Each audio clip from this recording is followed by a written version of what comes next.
అందుకని బాల్యం అని మీరు అన్నారు కాబట్టి మాకు బాల్యం తాడేపల్లిగూడెం దగ్గర బోడపాడు అగ్రహారంలో పుట్టాను నేను. మా అమ్మగారు పక్కనే తాడేపల్లిగూడెంకి ఇటుపక్క ఉంటుంది, అది పశ్చిమ వైపు అని, పడవర విప్పారు అని అక్కడ పుట్టారు.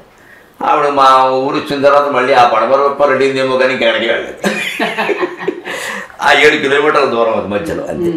ఆ మధ్యలోనే వాళ్ళు అక్కడ ఉన్నారు. నేను 20 ఏళ్ళు 58లో పుట్టి 78 వరకు అదే ఊళ్ళో పెరిగాను. ఈ వాతావరణం అంతా గోదావరి తీరం, అందున ఎక్కువ మంది చదువుకున్న వాళ్ళు విద్వాంసులు, మిగిలిన వర్ణాల వాడు కూడా సాధారణంగా అవిద్వాంసులు ఉన్నా పామరులు ఉన్నా ఈ విద్వాంసుల పట్ల చాలా గౌరవంగా ఉండేవారు. వీరు పెద్దగూడి అరుగు మీద కూర్చొని మాట్లాడుతూ ఉంటే అందరూ వచ్చి వినేవారు. అందరినీ చూడడం, అందరూ వింటూ ఉండడం, ఒక్కొక్కరు ఏదో దూరంగా కర్రలా పెట్టుకుని అదో స్టైల్ అండి బాబు. చాలా కాపులు మా దగ్గర కర్ర పెడతారండి, అసలు మనం అలా చూడలేదు. అది ఆ కర్ర ఇలా మధ్య నుంచి పెడతాడు, ఈ కాలు ఇలా పెడతాడు, అదో సర్కస్ ఫీట్ అది. అలా 2 గంటలు కూర్చుంటాడు, అదో సిద్ధాసనం.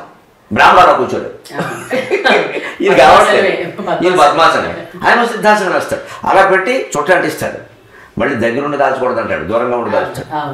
ఏదో ఓ గౌరవం. అలాగని విషయం వినకుండా ఉన్నాడు.